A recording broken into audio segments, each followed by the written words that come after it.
जिसकी फैक्ट्री ना चलती हो, बहुत दुकान ना चलती हो, तो हनुमान जी के पाँव का थोड़ा सा सिंदूर लेकर यदि उस सिंदूर को किसी भी फैक्ट्री या दुकान में हनुमान जी के छोटे भाई गतिमान के नाम से अगर एक बिंदी भी सिंदूर की रख दी जाती है तो वो दुकान और फैक्ट्री भी झड़ाके से चलना प्रारंभ हो जाती है। गतिमान हनुमान जी के छोटे भाई। एक दुर्वा यदि मतिमान के नाम से शंकर भगवान की शिवलिंग पर चढ़ा दी जाए और उसी दुर्वा को वापिस लेकर आया जाए, अंधेरा होने से पहले, सूर्य अस्त होने के पहले, शाम के प्रदोष के पहले यदि उस दुर्वा को उस व्यक्ति को चबा चबा कर खिला दो तो डिप्रेस हो रहा है, डिप्रेशन में है, चिंता में है, टेंशन में है और उसका विवेक काम नहीं कर रहा, बुद्धि स्थिर नहीं हो पा रही है या पढ़ने में मन नहीं लग पा रहा है, तो उसको आप एक दुर्वा मतिमान हनुमान जी के तीसरे नंबर के भाई मतिमान के नाम से अगर खिला देते हैं तो उसकी बुद्धि केंद्रित होना प्रारंभ हो जाती है और वो डिप्रेस से हटना प्रारंभ हो जाता है, मन स्थिर होने लगता है। मतिमान। और एक नाम आता है व्रतिमान। इसका प्रैक्टिकल तुम अभी यहीं से कर लेना, ठीक है? चलते चलते मालूम पड़े तुम्हारी पार्किंग यहां से आधा किलोमीटर दूर है, ठीक है? अरे बोलो तो जम के।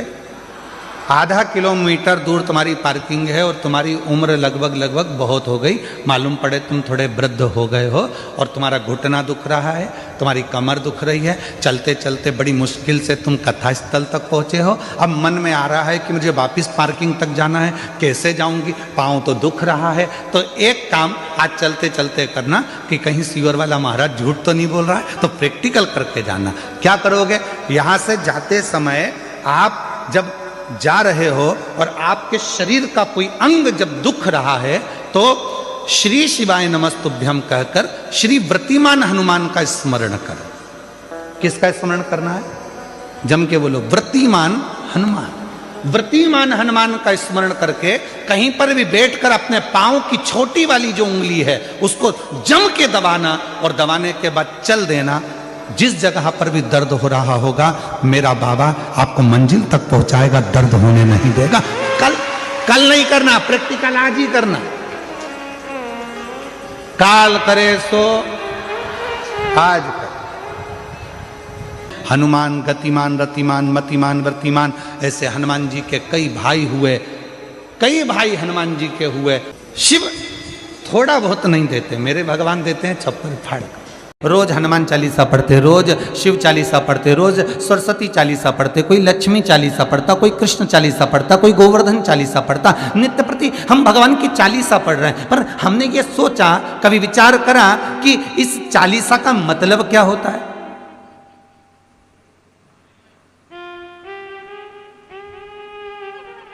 बोलो रे भाई, चालीसा का मतलब क्या है? केवल 40 श्लोक, 40 लाइनें जो संतों ने लिख दी, जो तुलसीदास जी ने लिख दी, बस वो 40 लाइन, उसका मतलब चालीसा हो गया। आस्था चैनल के माध्यम से जितने घर बैठकर कथा सुन रहे हो, फेसबुक यूट्यूब पर जितने लोग कथा को ऑनलाइन श्रवण कर रहे हैं, चालीसा का मतलब क्या है? खूब पढ़ रहे हो, जितने पढ़ रहे हो, जितने टीवी के सामने बैठे हो, जितने मोबाइल हाथ में लेकर कथा सुन रहे हो और जितने यहां बैठकर सुन रहे हो, सब चालीसा पढ़ते हो। तो चालीसा का मतलब क्या है?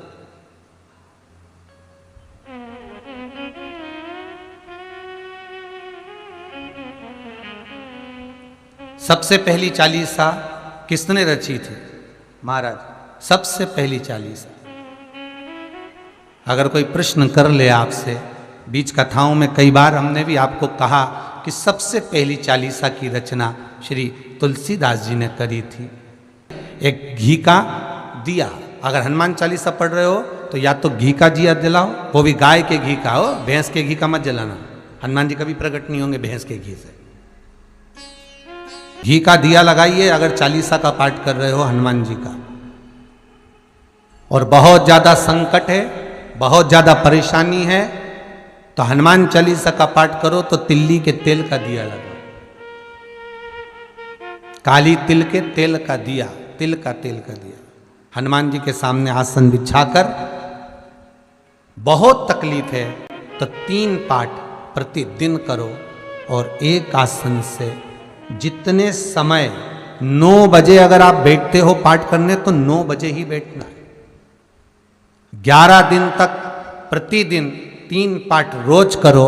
एक पानी का लोटा, कलश, तांबे का जल अर्थात तांबे का लोटा हो, स्टील का लोटा हो, तुम्हारे पास जो कलश हो उसमें जल भरकर एक सिक्का उसमें पटक कर, एक लौंग पटक कर प्लेट से ढक कर रख दो और प्रतिदिन बस टाइम पर बैठकर पाठ करो। 11 दिन पूर्ण होंगे, जिस कामना से आपने पाठ करा है बस वो सिक्का, वो लौंग कलश में से निकाल लो, जल का आचमन करो और जिस काम के लिए करा है वो जल उस प्रयोग में ले लो। उस प्रयोग, किसी से बात करने जाना है तो वो जल पी कर जाइए, कोई से हाथ मिलाना है तो वो सिक्का, वो लौंग अपने हाथ में रखिए, अपने साथ रखिए। कई लोग कहते हैं हम तो बहुत दिनों से हनुमान चालीसा पढ़ रहे हैं, हम बहुत समय से राम रक्षा स्तोत्र का पाठ कर रहे हैं, हम बहुत समय से ये कर, अरे तो उसको नियम से तो करो। हनुमान चालीसा का प्रागट्य केवल एक दिल से की गई स्तुति, हनुमान जी महाराज की स्तुति, राम जी महाराज की स्तुति तुलसीदास जी ने केवल दिल से करी थी, केवल मन से। और ये नहीं कहते कि हनुमान चालीसा पढ़ोगे तभी भगवान, नहीं नहीं, आप दिल से अगर भगवान को पुकार लीजिए, आप दिल से पुकारो उसको, वो आएगा।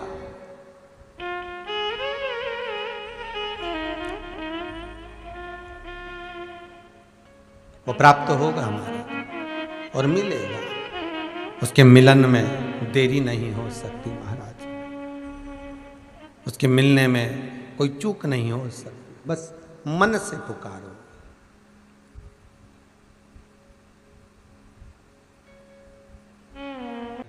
जिस समय तुलसी बाबा के पास में एक स्त्री आकर रो दी,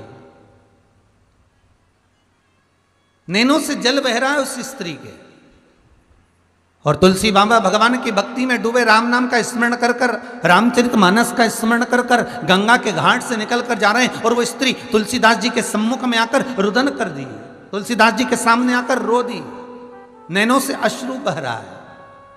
क्या हो गया? मेरा पति। तुलसीदास जी को लगा क्या पता क्या बोलना चाहती है, अरे हुआ क्या? मेरा पति, मेरा पति 4 बार वो माता कहती है। तुलसीदास जी पूछते हैं हुआ क्या ये तो बताओ। कोई कह रहा है कि मेरा पति मर चुका है। अरे क्यों चिंता करती है, गंगा का जल ले और शिव का स्मरण कर। तुलसीदास जी कहते हैं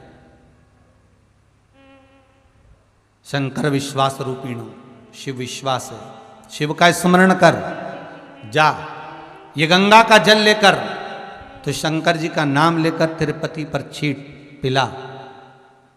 कौन कहता है कि तेरा पति मर गया? अगर कुछ ज्यादा दुख भगवान देता है तो किसी सदगुरु के चरणों में भेज देता कि ये मार्ग बता देगा, ये तेरे कष्ट का निवारण कर देगा। अगर कोई दुख आया, कोई तकलीफ आई, कोई कष्ट आया तो किसी सदगुरु की शरण में, किसी संत की शरण में, किसी ज्ञानी की शरण में भगवान भेज देता है, जा वहां पहुंच जा, होगा। क्यों चिंता करती है? ये जल ले जा। अब रुदन इतना कि पति चले गए और बाबा कह रहे हैं कि गंगा का जल ले जा रही। गंगा तो अविरल बह रही है, पर कहा निर्मल मन सो मोहि पावा। भक्ति अगर विश्वास प्रबल है, भरोसा अगर दृढ़ी है और विश्वास अगर दृढ़ी है तो पत्थर में से जब भगवान प्रकट हो जाता है तो गंगा का जल भी अपना काम कर जाता है, अगर विश्वास है।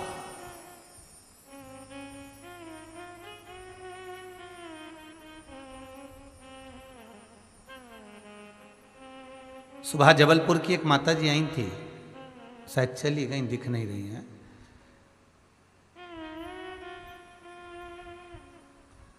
यहाँ पे जो लोग खड़े थे उनके सामने उन्होंने एक शब्द कहा था कि मेरे को शुगर बहुत थी महाराज।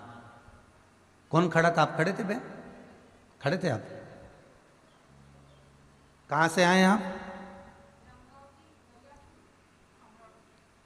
अमरावती, खड़े होके बोलिए, इनको दिखाना भाई। अमरावती दरियापुर से है। क्या बोल रही थी वो? जबलपुर से आई थी वो।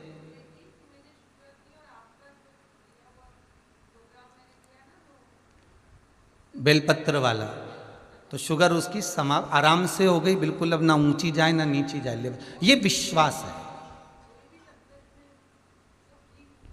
ये बाबा की कृपा है। अगर विश्वास है शंकर पर, अगर भरोसा है मेरे शिव पर, उसका एक ही कहना था, महाराज जी बस शुगर बहुत ऊंची नीची हो रही थी, कथा एक बार सुन ली, आपने कहा था बेलपत्र चढ़ी हुई शिव जी की खाना है, बस पाई। आज संपूर्ण तरह से सुखी हो गई। जहाँ इंजेक्शन लगते थे रोज लगाकर खाना खाती थी, वो सब बंद हो गया। ये बाबा की कृपा। भरोसो दृढ़ इन चरणन केरो, श्री वल्लभ नक्षचंद्र छटा बिन सब जग माही अंधेरो। अगर विश्वास है तो शिव है। अकाल मृत्यु वो मरे जो काम करे चंडाल का, और काल उसका क्या बिगाड़े जो भक्त हो महाकाल का। जो शंकर की उपासना करता है, जो शिव की आराधना करता है, वो दुख कैसे पा सकता? आया मान लो कर्म के दंड के अनुसार दुख आ भी गया तो बाबा उसको हर लेगा, धीरे धीरे हरता है। भगवान कोई तुम सोचो कि बिल्कुल तुम आज के जमाने के लोगों को तो एकदम चमत्कार चाहिए कि हमको तकलीफ ही न तुरंत मिट जाए, तो भगवान कहता है मैं भगवान हूं। और भगवान का मतलब होता है तेरे भवन के अंतर्गत गमन करने वाला, रहने वाला, तेरे भीतर, तेरे अंदर, तेरी चित्तवृत्ति में, तेरे मन के अंदर। मैं मंदिर में नहीं रहता, मैं देवालय में नहीं रहता, मैं तेरे चित्तवृत्ति में, तेरे भीतर, तेरे मन में निवास करता हूं। और जिस दिन तेरे भीतर विश्वास प्रकट हो जाता है, भगवान कहते हैं उस दिन मैं बाहर निकल जाता हूं, अपने आप तेरे सामने आ जाता हूं, तेरे दुख को काटने के लिए, तेरी तकलीफ को, तेरे कष्ट को मिटाने के लिए भगवान स्वतः प्रकट हो।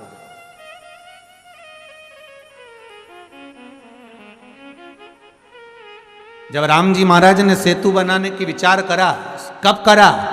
जब राम जी महाराज पूर्ण तरह से, मेरे रामचंद्र भगवान, समुद्र से विनती कर लिए, हनुमान जी से बोल लिए, सबको कह दिए, सारी तरह से जब श्री राम जी महाराज देख लिए कि अब ये काम नहीं हो सकता, तब मेरे राम जी ने विचार कर लिया अब कोई राह दिखा सकता है तो वो शंकर दिखा सकता है।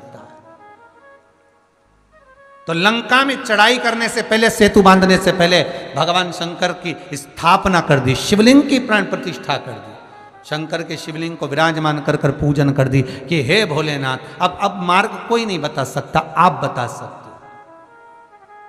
अब आप प्रकट होइए। और जब इस मन से, इस चित्त से, इस वृत्ति से विश्वास जब प्रकट होता है तो वो एक बिंदु के रूप में प्रकट होता है। वो सामने मेरा शिव आ गया और सामने जब भगवान शंकर आए और शिव जी ने कह दिया आपने सेतु बांधना तैयारी करो, आज चिंता ना करो, बांधो अब सेतु। तो महाराज विश्वास हमें प्रबल करना है, हमारा भरोसा, हमें दृढ़ता, हमें प्रखर करना। आज के जमाने में लोग बहुत जल्दी डिग जाते हैं, बहुत जल्दी डोल जाते हैं। तुरंत थोड़ा सा दुख आया, तकलीफ आई, कष्ट आया, यहाँ चले गए, वहाँ चले गए, पहले इनसे कह दिया, उनसे काम नहीं बना, उनसे कह दिया, उनसे काम नहीं बना, उनसे कह दिया, उनसे काम नहीं बना, उनसे कह दिया। सारे जगत में जब डोल लिए, सारे जगत में जब विनती कर ली, सारे जगत में जब घूम कर आ गए, तब अंत में तब भगवान के पास आकर बैठे। और निवेदन यह है, शिव महापुराण ये कहती है, 24,000 श्लोकों की श्रृंखला ये कहती है, 12 संहिताओं का ये सुख कहता है कि सबसे पहले अपने मन की बात अपन भगवान को जाकर कह दें, अपने इष्ट देव। और हम ये भी नहीं कहते कि तुम शंकर जी से कहो, आपकी जिससे अच्छी पटे उसे पटा लो। राम से पटे तो राम जी को पटा लो, भगवान कृष्ण से पटे तो भगवान कृष्ण को पटा लो, देवी जी से अच्छी बने तो माता जगदम्बा को पटा लो, अगर शंकर से अच्छी बने तो भगवान शिव को बना लो। तुम्हारी जिससे अच्छी बने उसको बनाओ, उससे जाकर विनती करो, उससे जाकर निवेदन करो, वो सुनेगा, वो पाएगा।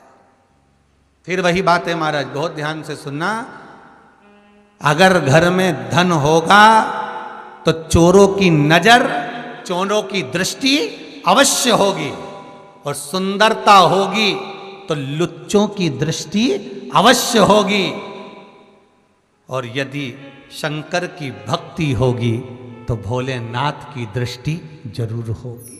ये पक्का है। वो विश्वनाथ आप पर दृष्टि रखेगा, मेरा शंभु आपको देखेगा, इसको दुख क्या है, इसको तकलीफ क्या है। उठा गंगा का जल और ले जा।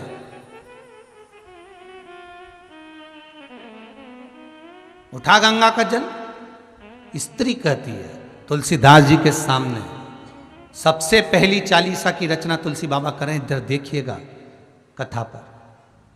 उठा गंगा जल और चली जा। तो स्त्री कहती है कि ये गंगा का जल तो मेरा पति भी घाट पर पड़ा है गंगा के, मेरा पति गंगा के घाट पर ही पड़ा है, और मैंने कई बार गंगा का जल उस पर डाल भी दिया है, पर वो उठ नहीं रहा। मैंने कई बार गंगा का जल डाला पर वो उठा नहीं। मैंने कई बार गंगा का जल छीट दिया पर वो उठ नहीं रहा। सब कह रहे हैं वो मर चुका है, वो मर गया।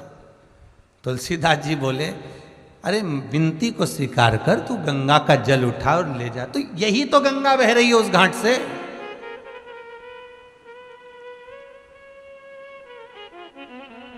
यही तो गंगा बह रही है। महाराज बहुत अंतर है, बहुत ध्यान देना। जब तक विवाह नहीं होता ढेरों लड़कियां देखी जाती है, जब तक विवाह नहीं होता ढेरों लड़के देखे जाते हैं, पर जिस समय पर विवाह हो जाता है लड़की न अन्य लड़के को देखती है, न अन्य लड़का किसी अन्य लड़की को देखता है। किसी लड़की को संबंध बन गया, पति पत्नी का संबंध हो गया। उसी तरह गंगा तो अविरल बह रही है, पर किसी सदगुरु ने, किसी संत ने अगर कह दिया कि तू गंगा का जल ले जा, मतलब अब ये संबंध पक्का हो गया।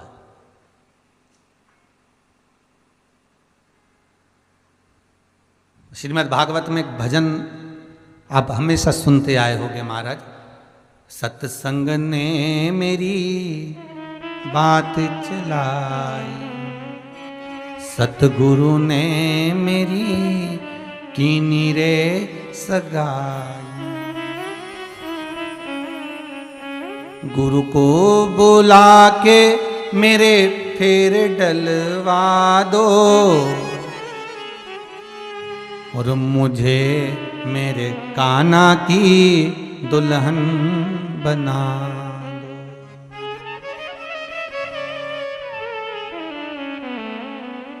हमेशा अपन भागवत जी में ये भजन बहुत सुने महाराज, कि जब गुरु सदगुरु कोई संत एक बार भावर डलवा देता है, बस वो संबंध फिर पक्का हो गया। अभी तक गंगा बह रही है, तूने गंगा का जल उठाकर डाला भी, पर पति जीवित नहीं हुआ। तुलसीदास जी कह रहे हैं गंगा ले जा, तो फिर स्त्री फिर बोली मैंने कई बार डाल दिया पर जीवित ही नहीं हुआ।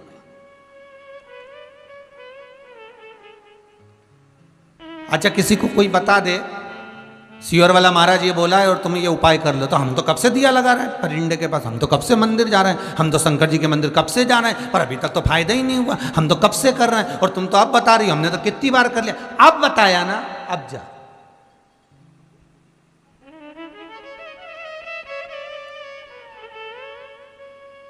अब जाओ। अरे गुरुजी हमने तो पशुपति व्रत कर लिया, हमने तो ये, तो एक बार फिर कर, जा अभी जा कर, चालू कर जरा पशुपति व्रत।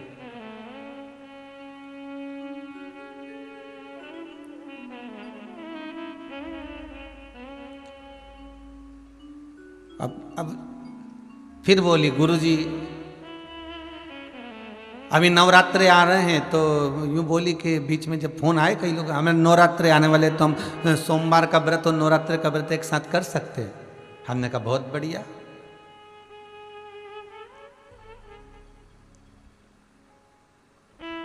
अब भगवान से आशा लगा के बैठिए कि भगवान मेरी सुन ले, और भगवान को ही चूना लगाने के चक्कर में बैठी है। कि दोनों व्रत एक साथ करके दोनों को ही काम हो जावे, तो भगवान कभी इस व्रत से राजी हो गया या इस व्रत से राजी हो गया।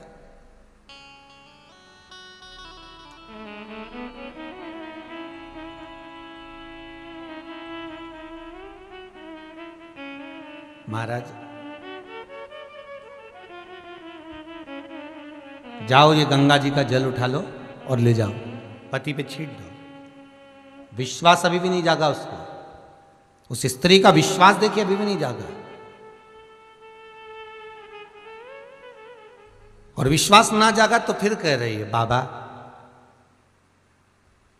अगर आप चलो ना, आप कह रहे हो कि पति जीवित हो जाएगा, तेरा अखंड सौभाग्य हो जाएगा, तो एक क्षण के लिए आप चलकर हाथ रख दोगे ना तो काम हो जाएगा। तुलसीदास जी ने कितनी सुंदर बात कही उस नारी से, माता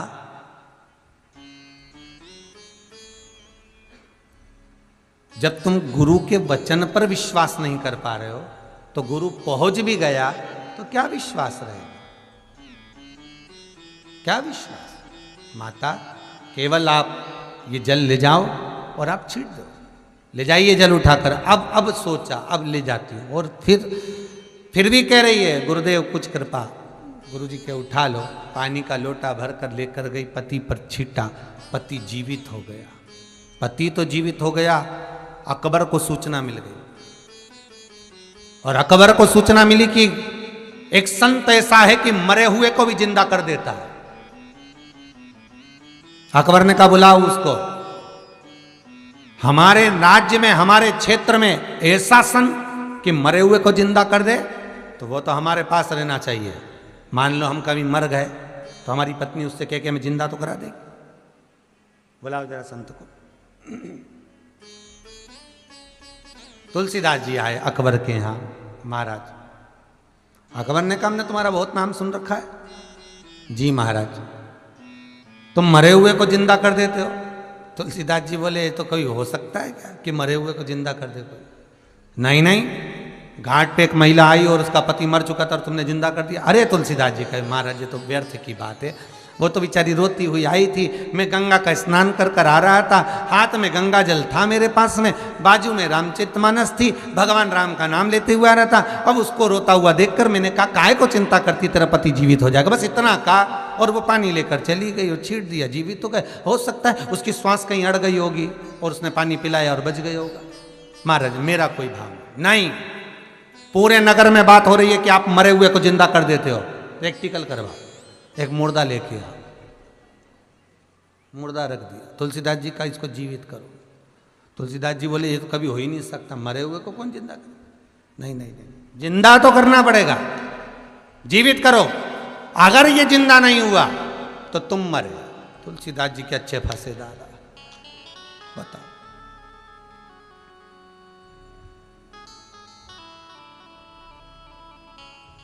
ये बड़ी बड़ी विचित्र फंस गए जी। होता है ये, उसी में का हल हो गया। जैसे एक संत जा रहे थे तीर्थ करने के लिए, तो चेले को छोड़ गए आश्रम में कहा चेला तुम यहीं रहना, शालिग्राम जी की सेवा करना। जी गुरुदेव। अब इतने बड़े शालिग्राम, अब उनकी सेवा करता। एक दिन चेला आम के पेड़ के नीचे सोया, ऊपर दिख गया आम। अब उसने सोचा राम जी आम तो बड़ा सुंदर लग रहा है पर चढ़ना नहीं आता, तोड़े कैसे? अब वो आश्रम में कोई पत्थर मत्थर भी नहीं दिखा। अब वो गए तो अंदर से शालिग्राम जी को लिया, जो दिया धर के, तो आम तो नीचे आ गए, शालिग्राम जी ऊपर रह गए। अब शालिग्राम जी ऊपर रह गए। अब इसने सोचा राम जी बड़ी आफत पड़ी, शालिग्राम जब नीचे कैसे आए?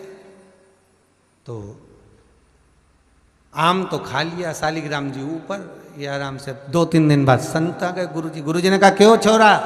चेला, हाँ जी गुरुजी। शालिग्राम जी कहाँ गए?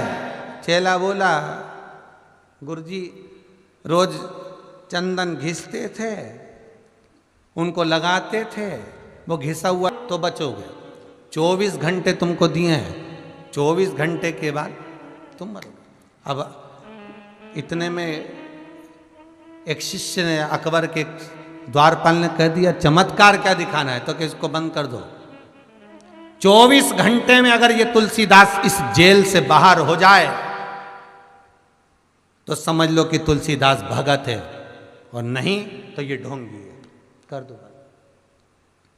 बंद कर दिया कारागार में। तुलसीदास जी मन में सोचे अब भगवान को इतनी सी बात के लिए क्या परेशान करना, फिर भी मन नहीं माना। तब सबसे पहली चालीसा तुलसीदास जी ने उस कारागार में, उस कैद में एक एक चौपाई लिखकर प्रारंभ कर दिया महाराज।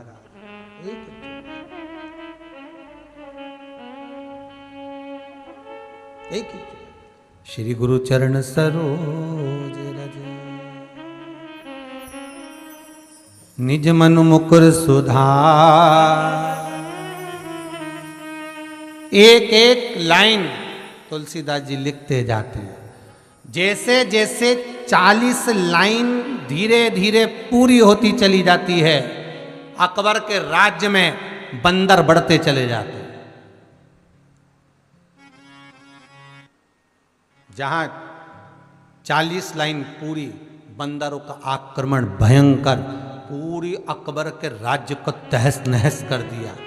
अकबर घबरा गया, ये क्या हो गया, इतने बानर कहां से आ गए। सैनिक बोला वो राम का भगत है, हनुमान आ गए, छोड़ो अब जल्दी से, अगर वो नहीं छूटेगा तो सारे बानर नष्ट कर देंगे। तब 40 सा पूरी हुई।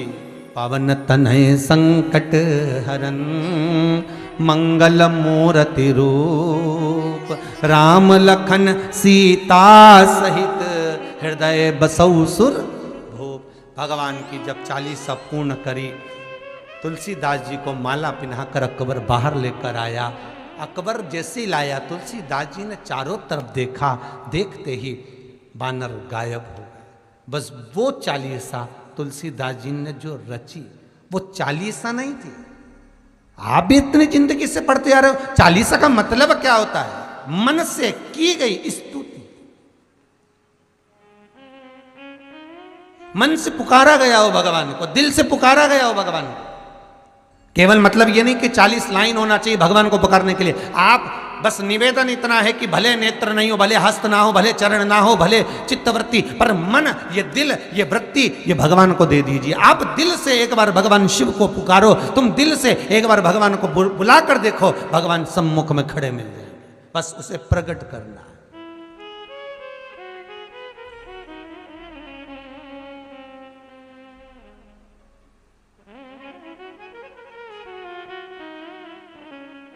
खूब मथो दूध को, दही बन गया, दही का मक्खन, मक्खन का घी बन गया, और वो घी निर्मल भाव को प्रकट कर दिया। देखो कीमत बड़ी है अपने आप। दूध की कीमत कितनी है, 40 रुपया किलो, ठीक है। दही बन गया, हो गया 60 रुपया किलो। 60 से फिर मक्खन बन गया महाराज, हो गया 100 रुपया किलो। 100 से फिर मक्खन से घी बन गया महाराज, सीधी कीमत बढ़ गई 450 रुपये किलो। कितनी कीमत बढ़ी, बस मथना है उसको और कीमत बढ़ती चली जाएगी। जिस समय आप इस मन का, वृत्ति का, चित्त का मंथन करोगे भगवान के चरणों में बैठकर कि हे परमात्मा। और कई लोग तो ऐसे, उनको आज तक हनुमान चालीसा पढ़ना नहीं है, आज तक कोई चालीसा, चाहे गायत्री चालीसा हो, लक्ष्मी चालीसा हो, शिव चालीसा हो, पढ़ना ही नहीं आती। बस बैठ गए भगवान के सामने और पढ़ लिया आसन लगा के। नहीं नहीं नहीं, चालीसा पढ़ने का भी एक नियम है। अगर कोई लक्ष्य लेकर पढ़ रहे हो तो उसका एक नियम है। पूरी जिंदगी पढ़ते रहोगे तो भगवान की प्राप्ति नहीं है, पर लक्ष्य लेकर अगर पढ़ा है, आसन से जिस भगवान की चालीसा पढ़ रहे हो उसकी मूर्ति या उसका फोटो आपके सामने होना चाहिए। एक घी का दिया, अगर हनुमान चालीसा पढ़ रहे हो तो या तो घी का दिया जलाओ, वो भी गाय के घी का हो, भैंस के घी का मत जलाना। हनुमान जी कभी प्रकट नहीं होंगे भैंस के घी से।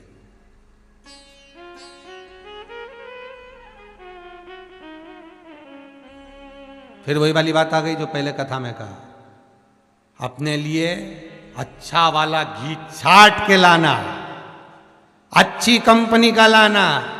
और जब यज्ञ करने बैठे, पूजन करने बैठे, हवन करने बैठे, भगवान का कोई पाठ पूजन करवाई, पूजा वाले दुकान पे बोलना कि पूजा का घी चाहिए। तो वो पूजा का सामान बेचने वाला भी तत्चतुर था, उसने पूजा का ही घी दिया। तो इन्होंने पूछा भैया ये घी कितने का, तो क्या 80 रुपए का। तो 80 रुपए का आधा किलो, तो क्या पूजा का है। विचार करिए जरा। अब और मांग कितना रही है, बस बेटा सीए में पास हो जाए भगवान, इसीलिए मेरा पूजन कराई। अब भगवान बोल रहा 80 रुपया का घी हमको लगा रही चूना, 80 रुपया का, और वो भी पूजन वाले की दुकान पे जाके।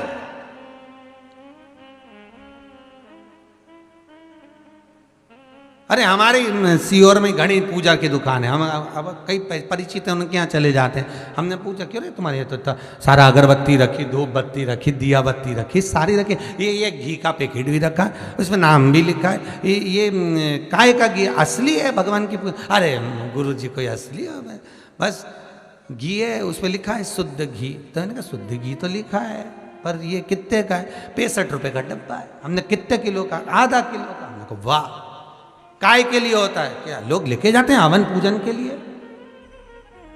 हमने भी सोचा वाह रे विश्वनाथ वाह, क्या कि एक बंगला बना दो भोलेनाथ, क्या कि सर्विस लग जाए भोलेनाथ, फिर के बहू को छोरा हो जाए भोलेनाथ।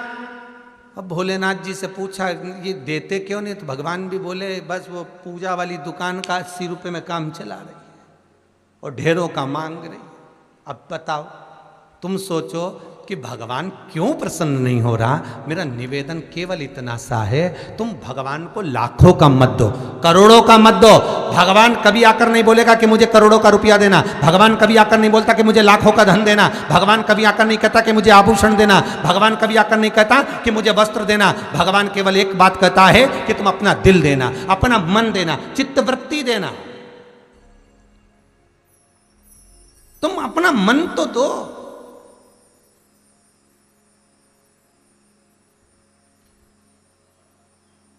अपना भाव, अपना दिल, अपनी वृत्ति, अपना चित्त भगवान को दो। पर महाराज वही तो नहीं दे पाते, दिक्कत तो वही है ना, सबसे बड़ी बात तकलीफ तो यही है।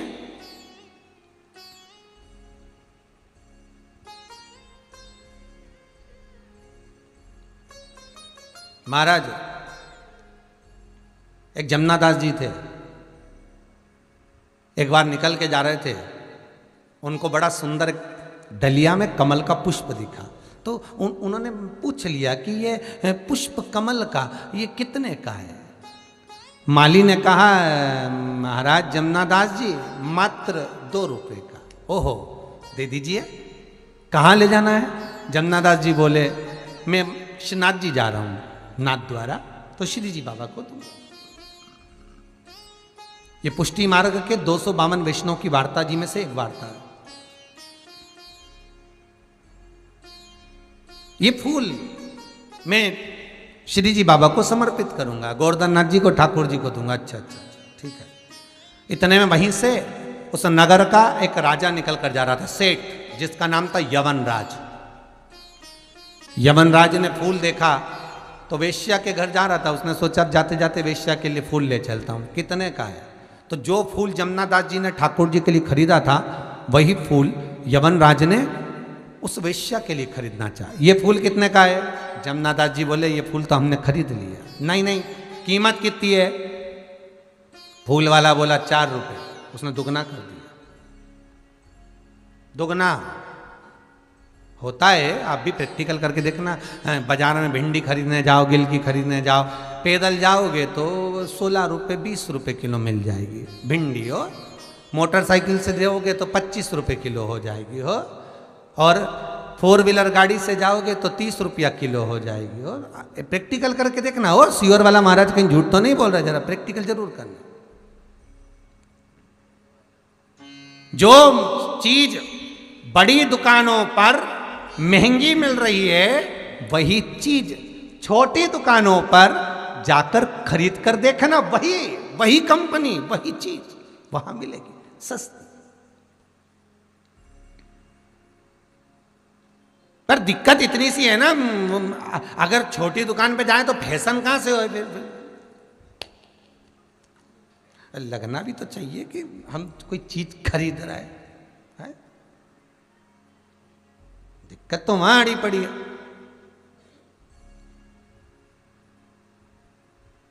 वहां फैशन भी रे, ट्राली भी ले, उसमें सामान रखता जाओ ट्राली में है।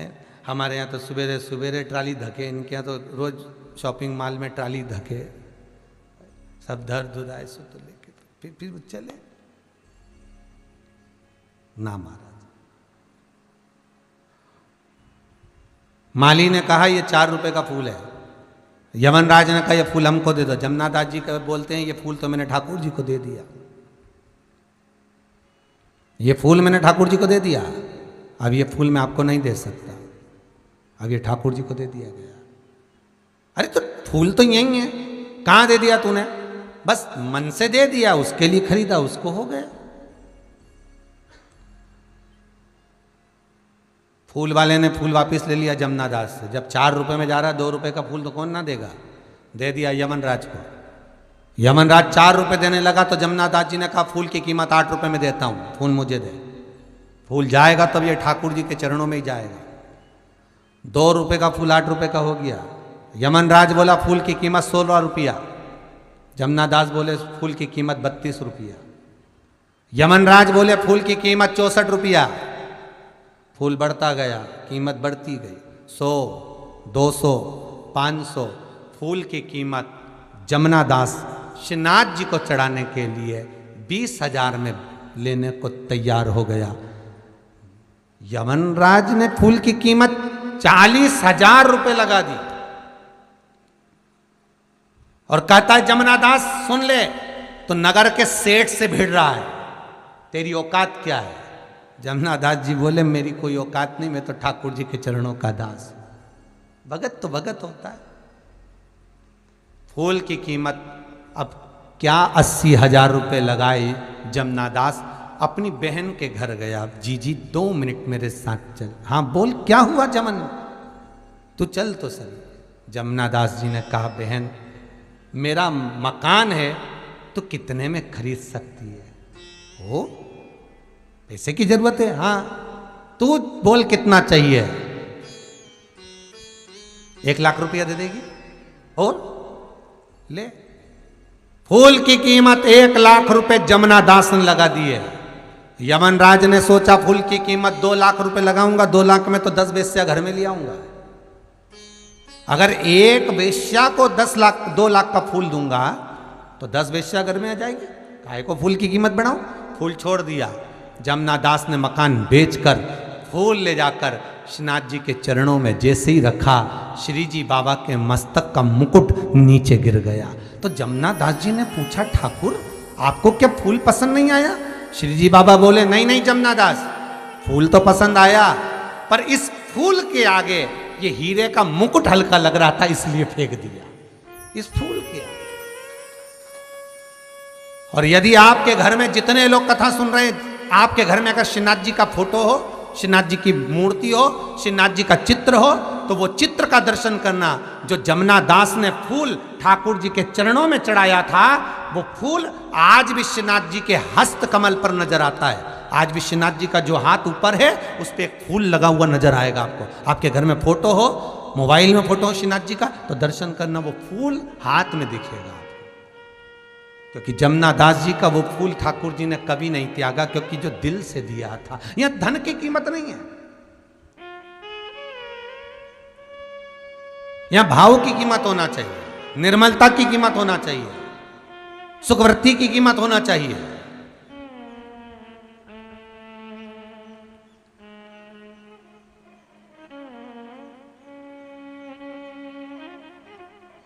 घी का दिया लगाइए अगर चालीसा का पाठ कर रहे हो हनुमान जी का, और बहुत ज्यादा संकट है, बहुत ज्यादा परेशानी है, तो हनुमान चालीसा का पाठ करो तो तिल्ली के तेल का दिया लगाओ। काली तिल के तेल का दिया, तिल का तेल का दिया हनुमान जी के सामने आसन बिछाकर।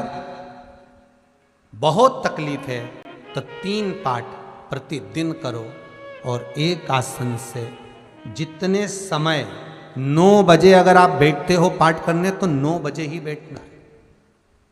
11 दिन तक प्रतिदिन 3 पाठ रोज करो।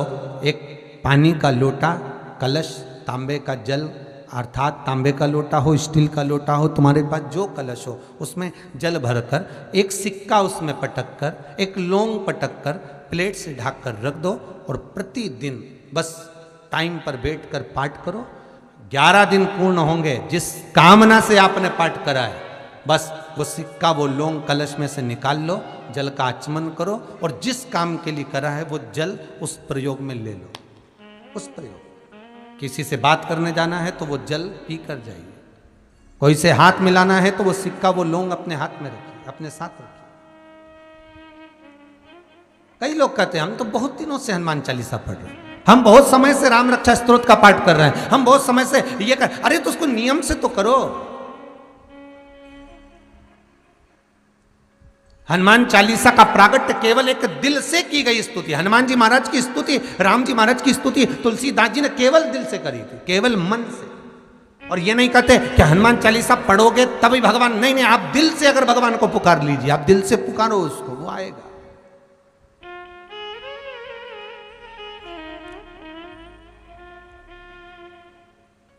वो प्राप्त होगा हमारा और मिलेगा, उसके मिलन में देरी नहीं हो सकती महाराज, उसके मिलने में कोई चूक नहीं हो सकती, बस मन से पुकारो। मान लो संपूर्ण शिव महापुराण की कथा श्रवण करने को ना भी मिली हो, संपूर्ण शिव महापुराण की कथा हम श्रवण ना भी कर पाए तो शिव महापुराण की कथा कहती है मात्र एक क्षण, मात्र एक क्षण, आधी में पुनि आद, बस एक क्षण भी अगर शंकर की कथा का मिल गया तो वो जीवन का सुख प्राप्त हो जाता, वो जीवन का सुख प्रदान कर देता। महाराज उसी क्रम में शिव महापुराण में जो 12 संहिता हैं, 24,000 श्लोक हैं, एक बार देवऋषि नारद के मन में ये प्रसंग अड़ गया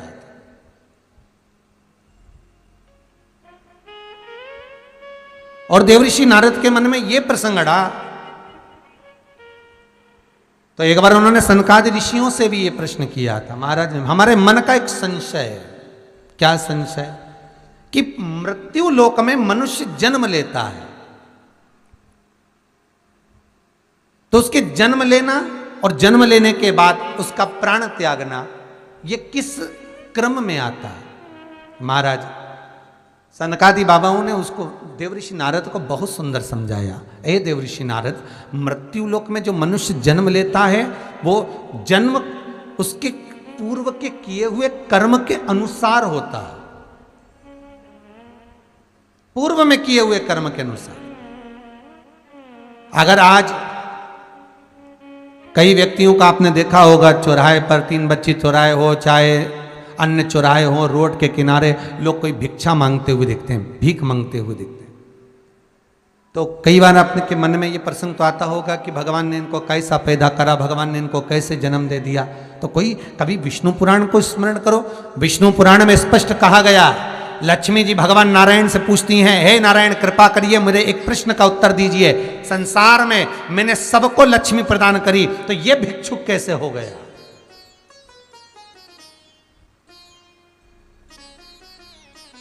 इसकी वृत्ति में भिक्षा पात्र मैंने दिया ही नहीं है।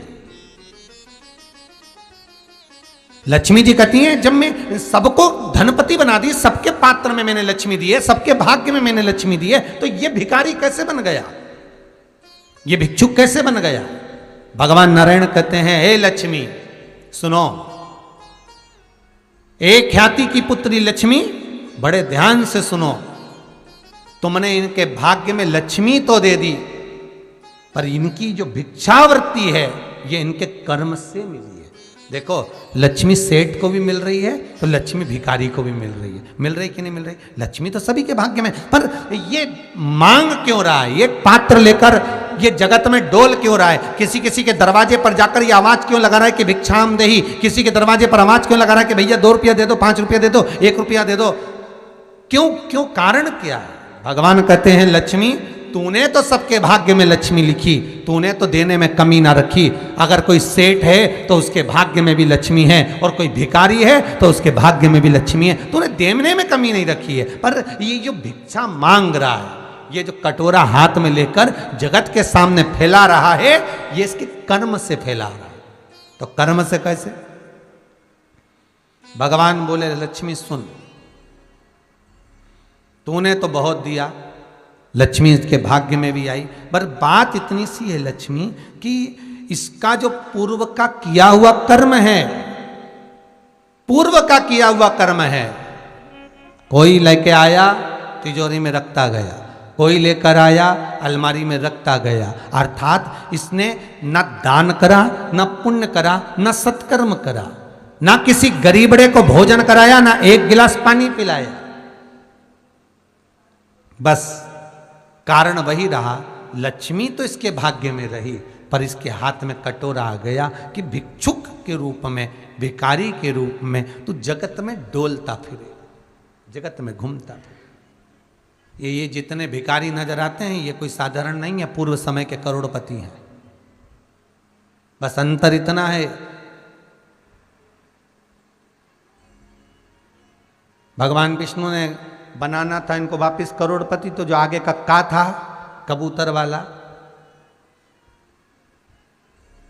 तो वो करोड़पति का इनका निकाल लिया इनके बुरे कर्म के अनुसार, तो वो क्या हो गया, करोड़पति की जगह करोड़पति।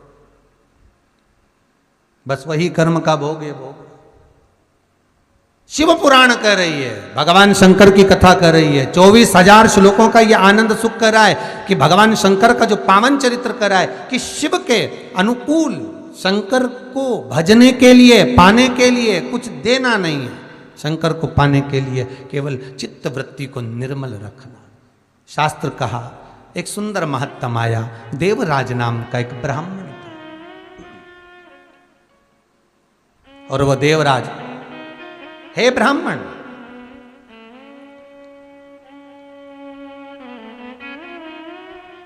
ब्राह्मण कुल में जन्मा है, पर वृत्ति ठीक नहीं है, चोरी का धन लाता है, घर में उसका भोग करता है। देखो भाई, शिव महापुराण में एक बात विद्येश्वर संहिता में बड़ी अच्छी लिखी है कि अगर अच्छा धन घर में आता है तो घर में जब अच्छा संपदा आती है, अच्छा धन आता है, तो घर में अच्छा काम करा जाता है। देखो वही बात को फिर से लो तो कह सकते हैं कि जिसको मनुष्य चुनता है वो संसद में जाकर बैठता है। जिसको आपने चुना, जिसको मनुष्य ने चुना, वो संसद में जाकर बैठता है, और जिसको भोलेनाथ चुनता है वो सत्संग में जाकर बैठता है। जिसको शिव चुनते हैं, क्योंकि सत्संग सबसे ज्यादा अगर किसी को प्रिय है तो शिव को प्रिय।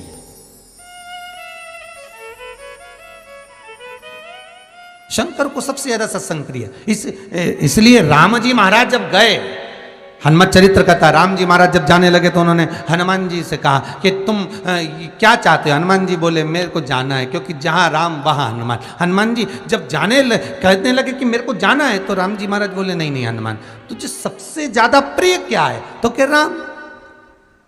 तो हनुमान तू कह रहा है सबसे ज्यादा प्रिय है, राम प्रिय है, तो एक बार जिस समय देवऋषि नारद का अपमान हुआ, विश्वामित्र बाबा का अपमान हुआ, उस समय पर एक राजा ने जब अपमान करा तो तूने उसको राम नाम लिखकर एक जगह पर बिठा दिया और कहा कि तू राम नाम जपते रहे। उसने राम नाम जपा। तब हनुमान याद कर, मेरे सम्मुख में तू खड़ा था और युद्ध होने वाला था, तो तूने क्या कहा था? प्रभु आप इसको मार नहीं सकते क्योंकि ये आपका नाम ले रहा है। राम से बड़ा होता है राम का नाम, आप इसे मार नहीं सकते। तब आपने ये संवाद कहा था, हनुमान बता तेरी प्रियता क्या है? हनुमान जी कहते हैं प्रभु आपने मुझे जगा दिया, क्योंकि मुझे श्राप ये मिला था कि तू जागेगा किसी के जगाने पर, आपने मुझे जगा दिया। इसलिए हे नाथ, अब मैं जाना नहीं चाहता, सत्संग करना चाहता।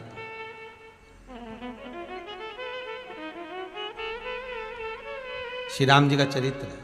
अब मैं सत्संग करूंगा, भजन करूंगा, नाम जाप करूंगा। पर राम जी जानते हैं हनुमान से, कहा हनुमान मेरा जाने का समय आ गया, मुझे तो जाना पड़ेगा ना। सीता पृथ्वी में चली गई, मुझे भी जाना है। मैं सरयू के जल में अपने प्राणों को त्यागूंगा, मानव का शरीर है, इसको त्यागना तो पड़ेगा ना हनुमान। हनुमान जी बोले तो त्याग दो, त्यागने में क्या दिक्कत है, त्यागो आप तो। पर दिक्कत एक बहुत बड़ी है। तो राम जी ने जैसे कहा दिक्कत बहुत बड़ी है, तो हनुमान जी पूछे ऐसी कौन सी दिक्कत है?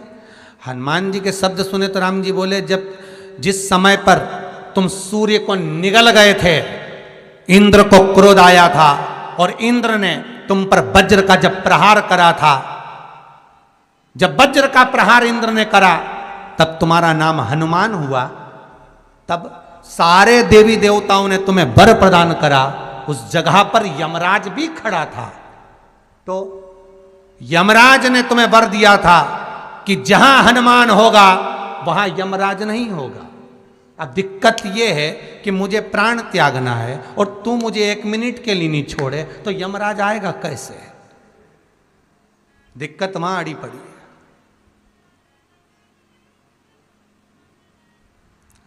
हनुमान जी मुस्कुरा के बोले राम जी महाराज से, प्रभु मैं आपके बिना रह नहीं सकता। तो राम जी बोले मैं भी जानता हूं कि तू मेरे बिना नहीं रह सकता, पर एक काम तो कर सकता है ना। क्या? मैं अगर कोई काम बताऊंगा तो तू करेगा कि नहीं करेगा? हनुमान जी बोले आपका काम और मैं ना करूं, ऐसा कभी हुआ है? जरूर करूंगा। ठीक है, बस अब राम जी महाराज ने सोच लिया कि हनुमान को जाने से पहले काम पर लगाना। अब वो कौन सा काम था? बोलो रे भाई। हनुमान जी को कहां काम पर लगाया राम जी ने? किस जगह पर काम पर लगाया? अरे सभी ने रामचरितमानस सुनी है, खूब सुनी, जल्दी बताओ। राम जी महाराज ने प्राण त्यागते समय, सरयू जी में प्राणों को देते समय, राम जी ने हनुमान जी को किस काम में लगाया था? कि राम जी ने अपने हाथ की एक मुद्रिका जिस पे राम लिखा हुआ था, वो मुद्रिका एक अयोध्या की एक सरंग में जमीन में डाल दिया और हनुमान से कहा जा जरा ढूंढ के लेके आ, मैं अभी घूम कर आया। और हनुमान जी तलातल रसातल भूमि के नीचे पताल में चले गए उस मुद्रिका को ढूंढने के लिए जिस पे राम लिखा है। और हनुमान जी पूछते भी जा रहे राम कहाँ है? राम की मुद्रिका पड़ी थी, राम की अंगूठी है। अब राम का ही सत्संग करते करते जा रहे थे और राम जी चले गए सरयू, क्योंकि हनुमान अगर होगा तो यमराज नहीं आ सकता। हनुमान को यहां से हटाना पड़ेगा तब यमराज लेने के लिए आ सकता, तब यम आए। और क्योंकि यम अपने नियम को धारण करेगा, चाहे कृष्ण हो चाहे राम। वही बात फिर याद कर लीजिए, अच्छा कर्म करिए, कर्म का दंड तो भगवान को भी भोगना पड़ता है।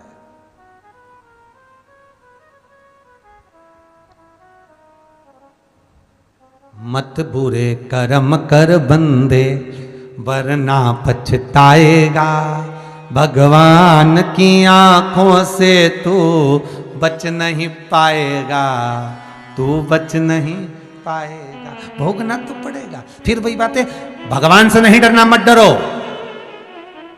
माता पिता से नहीं डरना, मत डरो। घर के बड़ों से नहीं डरना, मत डरो। घर के बुजुर्गों से नहीं डरना, मत डरो। वेद और पुराण से नहीं डरना, मत डरो। धर्म और शास्त्रों से नहीं डरना, मत डरो। तुम किसी गुरुजन से नहीं डरना, मत डरो। किसी तीर्थ से नहीं डरना, मत डरो। तुम घर के बुजुर्गों से नहीं डरना, मत डरो। पर अपने कर्म से जरूर डरना, क्योंकि कर्म का भोग तो परमात्मा को भी भोगना पड़ता है। ये राम अवतार, ये कृष्ण अवतार, ये जितने अवतार हैं, माता जानकी को भी कैद में पड़ना पड़ा, माता चिड़िया को कैद में रखा। भगवान कृष्ण के चरण में बाण लगा, केवल राम अवतार में उन्होंने छुप कर मारा। तो बाली कर्म का दंड बहुत। मत बुरे कर्म कर बंदे वरना पछताएगा, भगवान की आंखों से तू बच नहीं पाएगा।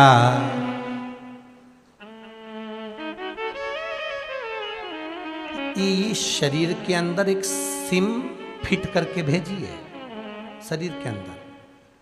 तुम जहां जाते हो भगवान को सब मालूम है क्या कर रहा है, कितनी रोटी खाई, कितनी गाली दी। जरा देखो तो सही, बस शिशुपाल गाली बका तो कन्हैया जी को कैसे मालूम पड़ा कि 99 हो गई? अरे विचार करो, क्या 24 घंटे भगवान कृष्ण शिशुपाल के साथ में रहते थे क्या? भागवत जी में वर्णन है 24 घंटे भगवान कृष्ण शिशुपाल के साथ रहते थे? नहीं। फिर शिशुपाल की 100 गालियां भगवान गिनकर उसके सिर को काट देते हैं, मतलब यह पक्का है कि सिम तो फिट थी। पता चल रहा था कि कितनी बकी गई। अब तुम भी अंदाजा लगा लो, जितना आड़ा टेढ़ा बोलते हो ना, जितनी जितनी गाली देते हो। कई लोग कहते हैं बहुत अच्छा था बेचारा, चले गया। चले तो गया, पर सिम भी तो देखी जाए कौन सी कंपनी की थी और कितना उसमें पावर था, वो तो देखो। और गया तो भाई देखो, भले तुम किसी कंपनी की सिम चला रहे हो, पर डाटा तुम्हारे को दिया गया है, इतना एमबी का इतना अब खर्च हो जाएगा। और रात को तुम 12 बजे सोचो, 11 बजे सोचो कि अब तो बिल्कुल नेटवर्क ही काम नहीं करे। तो नेटवर्क तो अपनी जगह पे सही है, परंतु वो डाटा खत्म हो, वो भी तो देखो रे। ऐसे तुम तो सवेरे 7 बजे से व्हाट्सअप चला रही, यूट्यूब चलाया, फेसबुक चलाया, सुबह से चला के बैठी है, और 9 बजे से, और शाम तक डाटा मतलब खत्म होगा कि नहीं होगा? खत्म। अब सोच रही कि अब तो चल ही नहीं रही, बस यूं यूं घूम रही है, बस ऐसे ही घूमता रहे और चल तो ही नहीं। और 3-4 बार क्लिक करा, खुल जा खुल जा खुल जा। भगवान बोले डाटा खत्म हो गया, अब कहाँ गया? सिम फिट करी, कितना भजन करा, कितना स्मरण करा, कितना कीर्तन करा, फाइल कंप्लीट है यमराज के पास में। जब प्राण छूटेंगे एक लाल कलर की फाइल लेके चित्रगुप्त सामने मिलेगा और पहले ही नंबर पे पूछेगा तेरा क्या होगा रे कालिया। पहला ही शब्द रहेगा, बोल कितना भजन करा, कितना कीर्तन करा, कितना स्मरण करा, कितना नाम जाप करा, पूछेगा। मृत्यु लोक में आया था, 21,600 श्वास प्रतिदिन निकली है, 3.5 करोड़ रोम छिद्र मनुष्य के शरीर में है, 3.5 करोड़ बार भगवान का नाम लेना था, तब जाकर ये शरीर शुद्ध हो पाता एक दिन में। किसने लिया 3.5 करोड़ बार भगवान का नाम? 21,600 श्वास प्रतिदिन देता है, एक एक श्वास का हिसाब लेगा। ऊपर जाते ऐसा दोचेगा, ऐसा पाड़े की पूंछड़ी से बांध के ले जाएगा, और ऐसा मारता कूटता ले जाएगा, और चिल्लाते रहोगे। पत्नी केवल घर तक, परिवार के लोग शमशान तक, और शमशान के बाद तो अकेला ही जाएगा। फिर क्या होगा सोच ले, विचार कर। खूब ऐसी और डनलप का गद्दा, और वहां लकड़ी ऐसी चुभेगी, और परिवार के लोग आग लगा के ठंड में तो तापेंगे। ठंड में मुर्दा जले तो भी आफत है, वैसे समय मुर्दा जले तो लोग दूर बैठते हैं, ठंड में जले तो वहीं बैठते हैं, और बार बार कहते देखो जरा सिर पका कि नहीं पका, खोपड़िया फोड़ना रह गई, जरा देखो जरा, फिर देखिए कौन देखेगा। इसलिए अभी भी कुछ नहीं बिगड़ा। निवेदन है, भगवान का भजन करते चलो, स्मरण करते चलो, सिम को चार्ज करते चलो। रात को 11 बजे जब कम चले और ऐसा ऐसा घूमता रहे तो बस चार्ज कर लो तुरंत। क्या करना है, 50 का बैलेंस डलवा लो, अर्थात 108 बार भगवान शंकर का नाम ले, सिम फिर चार्ज। बस भगवत भजन में, स्मरण में, चित्तवृत्ति में, नाम जाप में जो सुख है, सत्संग में जो आनंद है, वो सुख कहीं नहीं मिल सकता, बस वो परमात्मा को समर्पित करते हुए। देवराज ब्राह्मण होकर कर्म से वंचित, कर्म से वंचित हो गया देवराज, ब्राह्मण होकर, और भगवत भजन में ना डूबा।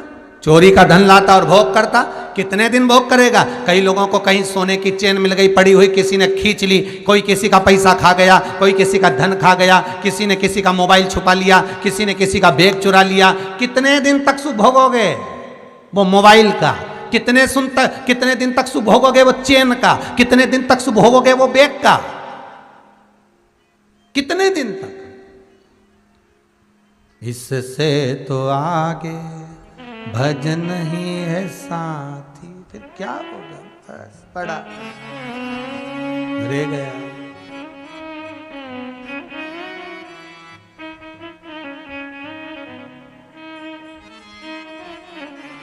कितना पड़ा हुआ किसी का धन मिल जाए, जैसे ही उसका स्पर्श होता है, स्पर्श हुआ, बस उसी दिन से दुख चालू हो गया। किसी का नहीं चाहिए हमको। भगवान से कहना, भगवान हमें किसी का धन मत देना, हमें हमारे भाग्य का देना, मेरी किस्मत का देना, जो मेरी किस्मत में लिखा हो, और इतना देना कि जीवन में एक बार मैं भी शिव महापुराण की कथा करा सकूं, ऐसा देना। धन ऐसा मत देना कि डॉक्टर में लगाऊं, पुलिस में लगाऊं, यहां लगाऊं, वहां गलत जगह पर मेरा धन ना लगे। धन ऐसा देना कि मैं भी एक बार शिव महापुराण की कथा करा सकूं और जग का कल्याण कर सकूं। धन ऐसा मिलना चाहिए। अब किसी कई लोग इस चक्कर में पड़े हैं, महाराज जी जरा देखना, हमको किसी ने बताया है कि जमीन में हंडा गड़ा है। हमने कहा अगर सारी दुनिया की जमीन में हंडा गड़ा होता तो एक आध हंडा हमको भी ला दो, कुबेरेश्वर महादेव का मंदिर बनवा दे। हंडा कहाँ है? जमीन में से हंडा निकालने के लिए 25-50 ना जाने कितने बाबा जोगी के पास गए, हाथ पे डोलियाए, पैर पड़ियाए, हंडा तो नहीं निकला, ने खोद खोद के मर गए। क्या मतलब का? एक काम करते कि भगवान की भक्ति में ऐसे डूब जाते, शंकर का ऐसा अनुमोदन करते, मेरे कुबेरेश्वर महादेव का ऐसा स्मरण करते, मेरे महाकाल, मेरे विश्वनाथ का ऐसा नाम जाप करते कि शंकर पार्वती को कहते जा लक्ष्मी से कहे कि इसको हंडा दे ही आए। शिव कहते पार्वती से कि लक्ष्मी से बोल इसको हंडा देकर।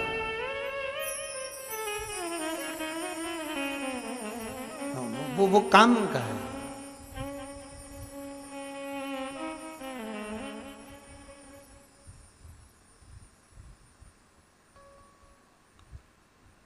एक जजमान के हम ठहरे थे, कहाँ की बात है रे, चंडीगढ़ की।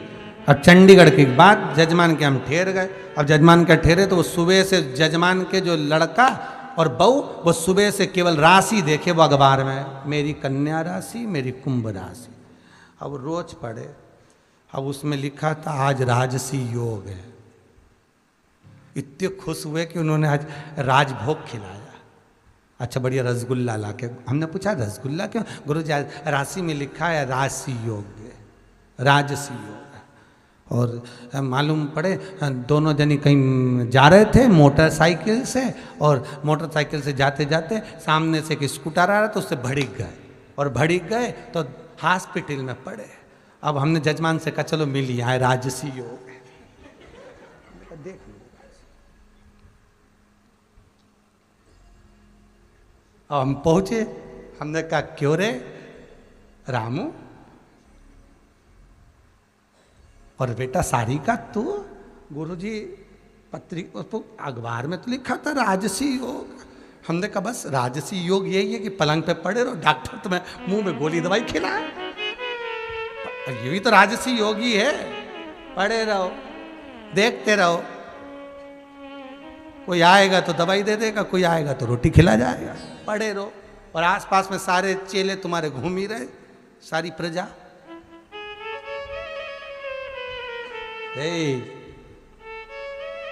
महाराज अखबार में रोज पढ़ने से भाग्य नहीं बदलेगा, भगवान का भजन कर कर, नाम स्मरण कर कर। हम तो ये भी कहते हैं कि तुम मंदिर नहीं जा सकते, तुम मत जाओ। तुम घंटों तक दिया लगाकर नहीं बैठ सकते, मत बैठो। तुम तीर्थ नहीं जा सकते, मत जाओ। पर निवेदन है, किसी का दिल मत दुखाओ, किसी के चेहरे पर प्रसन्नता ला दो। मंदिर में दिया लगाने के बराबर होगा। कोई दुखी है, बस उसके चेहरे पर थोड़ी सी प्रसन्नता ला कर दीजिए, महाराज मंदिर में अगरबत्ती लगाने के बराबर होगा। और आपको कुछ नहीं करना पड़ेगा, आपका खुद काम हो जाएगा। आप दूसरे को प्रसन्नता बांटो तो। सुख दोगे तो सुख मिलेगा, दुख दोगे तो दुख मिलेगा। आज अगर बहू विचार कर ले कि मैं सास से अच्छा व्यवहार ना रखूं, सास को गाली दे, अपशब्द दे, तो दे, उसमें क्या दिक्कत है, दे, परंतु याद कर कर देना। तुम्हारी भी औलाद होगी। और अभी की बहुएं तो फिर भी ठीक आ रही हैं, बेचारी की साथ के चल रही हैं, पर आगे का ध्यान रखना, खजूर की चोटी वाली आएगी। आगे का सब ध्यान रखकर चलो। जैसा कर्म करोगे वैसा भोगना पड़ेगा। इसलिए अच्छा करते चलो अभी से।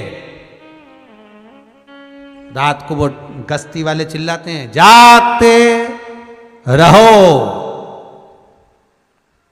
क्यों चिल्लाते हो? उसमें उनका कौन सा फायदा है? फायदा तुम्हारा है कि रात को जाग जाओगे तो चोर तुम्हारे घर में नहीं घुसेगा। दिन में कथाकार चिल्लाते हैं, जागते रहो, अभी भी मौका है। भजन में लग जाओगे तो आगे जाकर धोखा नहीं खाओगे, और नहीं तो फिर तुम्हारी मर्जी है भैया। मन तुम्हारा, वृत्ति तुम्हारी, चित्त तुम्हारा। देवराज लाया धन भोग करा, लाया धन भोग करा। कितने दिन करेगा? एक दिन तो सामने आएगा ना। और देवराज ब्राह्मण होकर जो धन चोरी कर कर लाता था उसका भोग करता था। एक दिन शरीर में ताप पड़ गया। शिव के मंदिर में ठंड लगने के कारण, ताप पड़ने के कारण शिव मंदिर में छुप गया। छुपा, सर में बहुत दर्द हो रहा है, शरीर में बहुत कष्ट हो रहा है। और उसी शिव मंदिर में शिव महापुराण की कथा चल रही है। उसी शिव मंदिर में, उस शिव पुराण में से, शिव पुराण का जो मूल मंत्र है, श्री शिवाय नमस्तुभ्यम। जैसे भागवत का मूल मंत्र है ओम नमो भगवते वासुदेव, उसी तरह शिव महापुराण का मूल मंत्र श्री शिवाय नमस्तुभ्यम। बस इस मंत्र को उसने ध्यान में ले लिया। भले चोर था पर मंत्र ना था।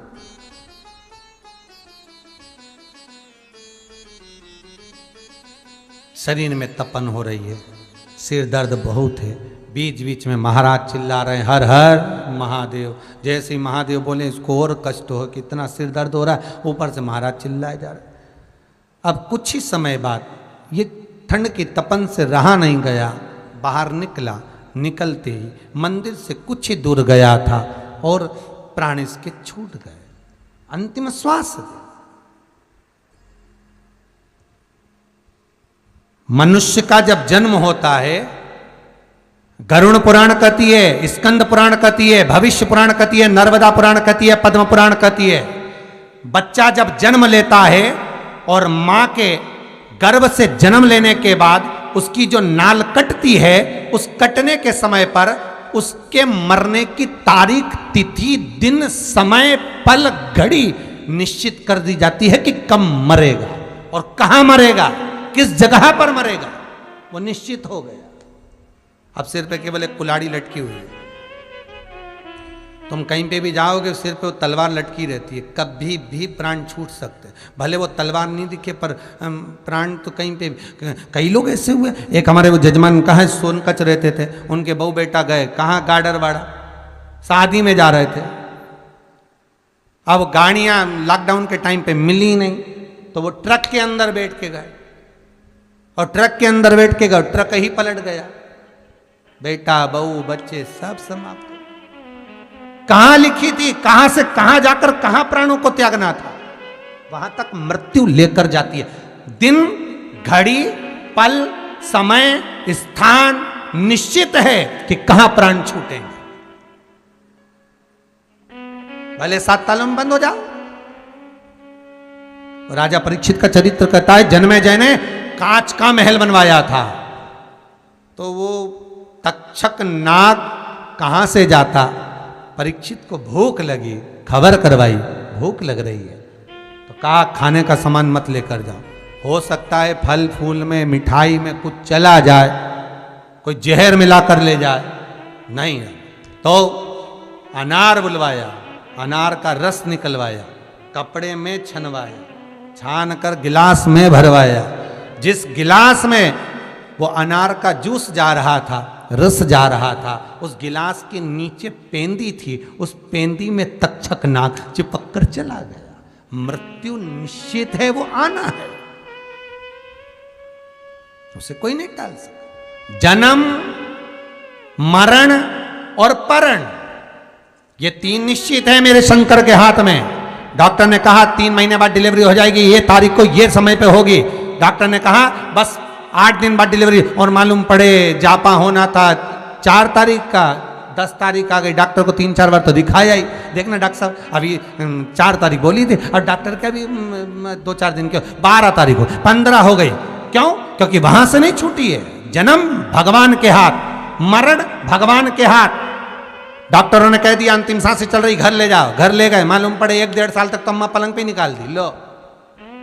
और पंडितों ने पत्रिका देखकर कहा था खूब लंबी उम्र है, मालूम पड़े एक्सीडेंट हुआ, अटैक आया, मर गया, लो, सारी उम्र धरी की धरी रह गई। अभी ना जाने कितने लोग कोरोना महामारी में चले गए, फोन लगाकर बोलते गुरुजी हमारे पिताजी की पत्रिका तो पहले कहते थे कि खूब जिएंगे, खूब लंबी उम्र है, और तो वो चले ही गए। बताओ कहां? उसके हाथ जन्म, मरण और परण। ढेर लड़कियां देख लो, ढेर लड़के देख लो, पर जो भाग्य में लिखी होगी वही मिलेगी, और जो भाग्य में लिखा होगा वही मिलेगा। 50 छानो, 1000 बायोडाटा देखो, 1000 लड़कियां देखो, 1000 लड़के देखो, जो लिखा है वही होना। ये संबंध आज के नहीं है, पूर्व के हैं भाई। एक आध दिन के संबंध थोड़ी ना। कितनी देखी और कितने देखे, जरा विचार करो। और भाग्य में यही लिखा था और किस्मत में यही लिखी थी। उसका कारण है कि ये आज का संबंध नहीं, ये पूर्व का है। संबंध जन्म, मरण, परण 3 किसी के हाथ में नहीं है। किसी ने कह भी दिया इतनी तारीख तक विवाह हो जाएगा, मालूम पड़े पीछे आगे हो गया, क्योंकि ये सब शिव के हाथ है, शंकर के हाथ। देवराज ब्राह्मण प्राणों को त्याग दिया, पर शिव का एक मंत्र श्री शिवाय नमस्तुभ्यं जो मिला, वो मंत्र कारगर हो गया। प्राण तो छूटे, मरना तो सबको ही है, आज नहीं तो कल। पर बाबा से विनती कर कर ऐसे प्राणों को त्यागना कि बाबा तड़फाना मत, सड़ाना। सेवा करता छूटे जी मारा प्राण, ओ जी मारा सांवरी। सेवा करते करते छूट जाए, चले जाए, वो ठीक।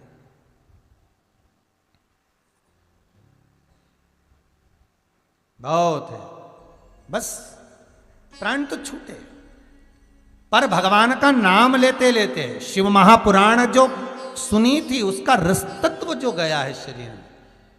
प्राण तो छूटे, पर इसके प्राण छूटते से ये शंकर भगवान के कैलाश पर विराजमान शिव लेने के लिए। बहुत अच्छे से समझना, तुम कितना भी किसी का भी नाम लेकर प्राणों को त्यागोगे तो तुम्हारे लिए बैकुंठ से विमान आएगा। ठीक है, समझ में आ रही है ना? तुमने जिस भी भगवान का नाम लिया, प्राण त्यागे, बैकुंठ से विमान आएगा, तुम्हें उसमें बैठ के बैकुंठ जाना है। ठीक है, पर सत्य बताओ, पत्नी मायके में है और उसको लेने ड्राइवर भेज दो तो पत्नी को अच्छा लगेगा? अरे बोलो तो रे, जितने लोग कथा सुन रहे हो टीवी के सामने बैठे, जितने भी फेसबुक यूट्यूब पर सुन रहे, पत्नी मायके में है, तुमने उसके लेने के लिए ड्राइवर भेज दिया, उसको अच्छा लगेगा? नहीं। पति खुद आए तो फिर तो वो उसकी रुचि का भोजन बनाएगी जो उसको अच्छा लगेगा। पापा मम्मी से कहेगी, मम्मी उन्होंने कहा है मैं आ रहा हूँ लेने के लिए, ड्राइवर नहीं भेजा है, खुद आ रहा हूँ। बस अंतर यही है। तुम संसार में किसी को भी जपना, बैकुंठ से विमान आएगा, पार्षद लेने के लिए आएंगे, पर भगवान नहीं। पर शिव महापुराण की कथा कहती है, जिसने अंतिम समय में शिव का अनुमोदन कर लिया, शिव का स्मरण कर लिया।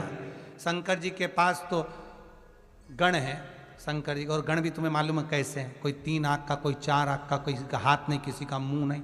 एक बार भगवान ने विचार करा था कि मेरा कोई भगत मरेगा तो इनको लेने भेज दूंगा।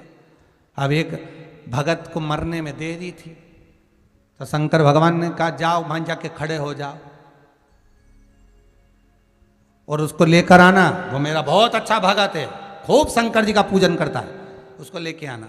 अब 2-4 गण भेज दिए, जिनकी आंख 3-4, कोई मुंह है सब भयंकर, किसी के हाथ पैर भयंकर।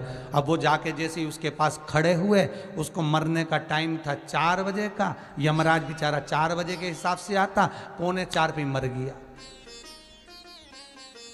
3:45 पे मर गया। अब यमराज टेंशन में पड़ गए, यमराज को लगा इसको तो 4 बजे मरना था, 3:45 पे कैसे मर गया। तो खबर लगी कि वो शंकर जी के गण गए, तो यमराज उसको उठाने बाद में गया, पहले शंकर जी के पास गए, भोलेनाथ। शिव जी पूछे क्या हुआ, तुमने अपना गण क्यों भेजा?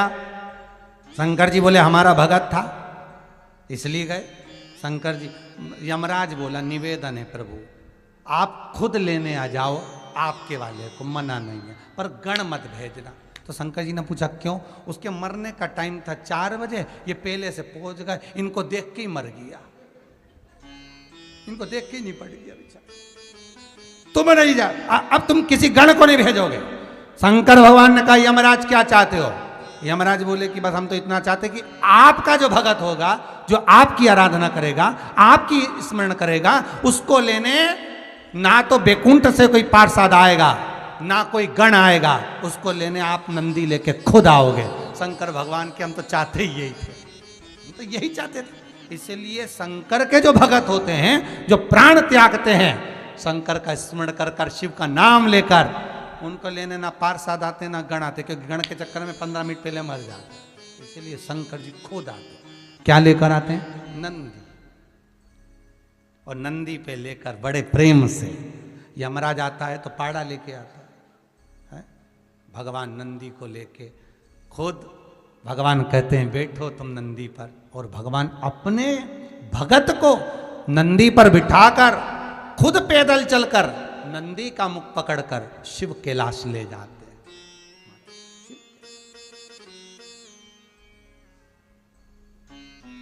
स्वयं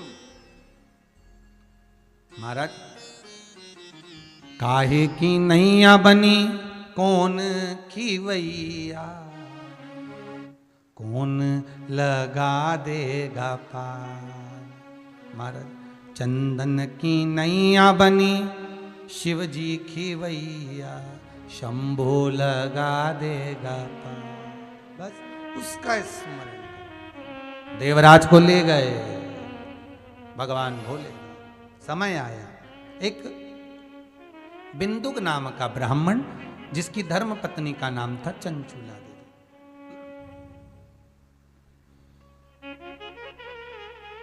ये भी चोरी करता था,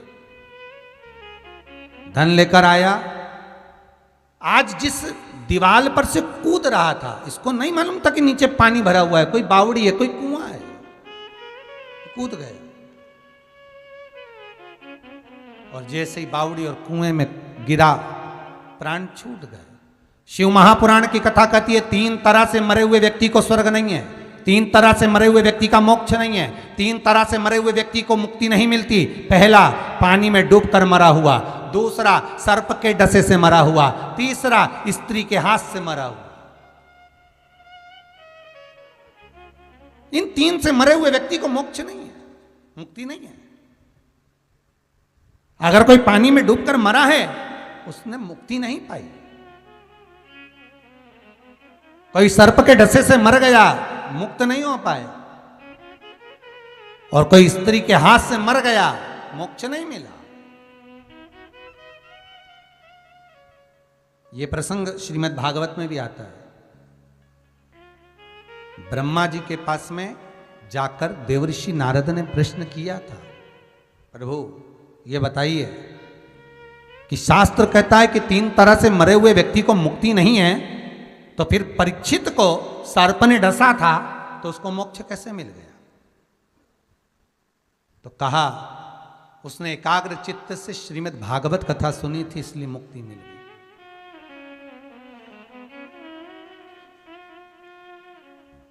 देवर्षि नारद ने कहा मान लो परीक्षित ने तो 7 दिन एकाग्र चित्त, एकाग्र मन, एकाग्र ध्यान से कथा सुनी तो उसको मुक्ति मिली, और मान लो कोई कथा नहीं सुना फिर उसकी मुक्ति, उसका मोक्ष कैसे हो? तो उसका वर्णन शिव महापुराण में लिख दिया कि मान लो अगर कथा नहीं भी सुनी है, शिव पुराण तो कहती है कि अगर आपने भागवत भी नहीं सुनी, कोई पुराण नहीं सुना, कभी मंदिर में दिया नहीं लगाया, कभी भगवान का भजन ना करा, पर एक बार अगर मौका मिल जाए शंकर का अनुमोदन करने का, श्री शिवाय नमस्तुभ्यम मंत्र का स्मरण करने का, या शंकर के मंदिर में एक बार भूल से भी आपने जल चढ़ा दिया, यहां तक शास्त्र कहता है मंदिर में जल भी नहीं चढ़ाया शंकर के, दिया भी नहीं लगाया, कोई पाठ नहीं करा, कोई मंत्र नहीं जपा, अगर शंकर का मंदिर का मात्र शिखर का दर्शन ही कर लिया, कभी जिंदगी में कर लिया, तो भी तुम कैलाश धाम जाने के अधिकारी हो, तो भी तुम शंकर के धाम जा सकते हो, मुक्ति हो सकती है, मोक्ष मिल सकता है। क्यों भैया? मरने वाले को चौराहे पे क्यों नहीं जलाते? अरे बोलो रे भाई, मरने वाले को कोई ग्राउंड में क्यों नहीं जलाते? मरने वाले को किसी मॉल में क्यों नहीं जलाते? मरने वाले को घर के बाहर क्यों नहीं जलाते? मरने वाले को किसी अन्य जगह पर क्यों नहीं जलाते? मरने वाले को जलाते हैं तो केवल शमशान में जलाते हैं। क्यों? क्या कारण है? किस लिए? उसका एक कारण है कि शमशान में शंकर रहते हैं, क्योंकि उन्हें श्राप लगा था दक्ष प्रजापति का, मैं तुझे श्राप देता हूं शिव, तो शमशान में निवास करेगा। शंकर भगवान शमशान में रहते हैं, इसीलिए मुर्दे को शमशान ले जाया जाता है। क्यों?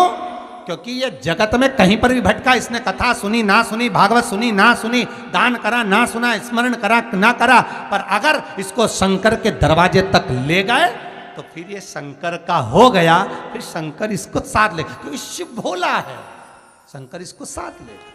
इसलिए मरने वाले को कहीं दूसरी जगह नहीं ले जाते, ले जाते शमशान, अच्छे बांध बुंधा के हो, सजा धजा के, इसको मिलन करवाना है भोलेनाथ से, हो ले जाओ, दूसरी जगह नहीं, चौराहे पे नहीं, गली में नहीं, शॉपिंग मॉल में नहीं, केवल शमशान,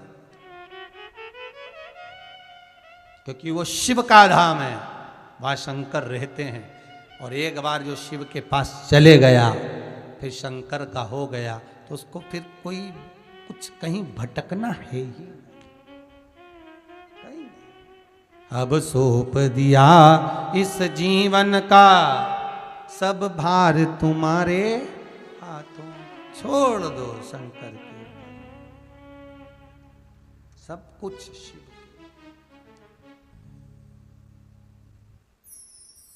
बिंदु प्राणों को त्याग दिया, धर्मपत्नी चंचुला देवी ने सारा क्रम करवा दिया, अंतिम संस्कार हुआ,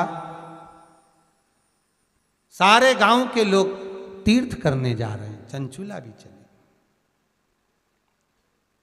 हमारी दृष्टि में तो एक ही तीर्थ नजर आवे, काशी गई होगी चंचुला, ये भाव आ।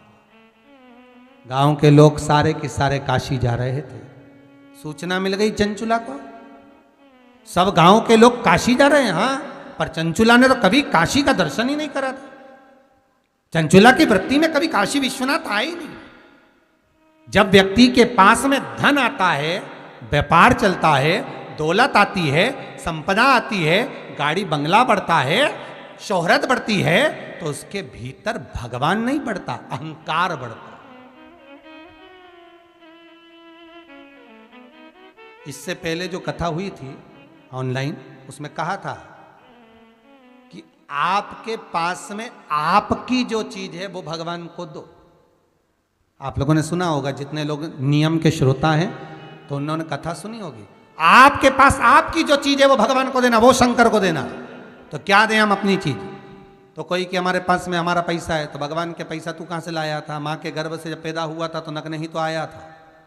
तुम्हारा अपना कुछ दीजिए। तो किसी ने कहा कपड़ा दे दो भगवान को, भगवान के कपड़ा भी तेरा नहीं, वो तो दूसरे ने दिया। मकान दे दो, मकान दूसरे का, जमीन दूसरे की, जायदाद दूसरे की। तो कहा क्या दें? तो कहा मैं अपने आप को भगवान को दे दूं। तो क्या वो तू भी दूसरे का, माता ने जन्म दिया तेरे को, तो तू भी भगवान को नहीं दे, तेरा क्या है वो दे। तो शिव महापुराण की कथा कहती है मनुष्य का अपना खुद का केवल अहंकार होता है, इसलिए शंकर को अहंकार दे दो कि मेरा अभिमान तुम रख लो और मुझे निर्मल बना दो, क्योंकि जय अहंकार मेरा है। और ये अहंकार ही तो ऐसा है जो हमें भगवान से दूर कर देगा। अभिमान किसी दूसरे का नहीं है, अभिमान तुम्हारा है।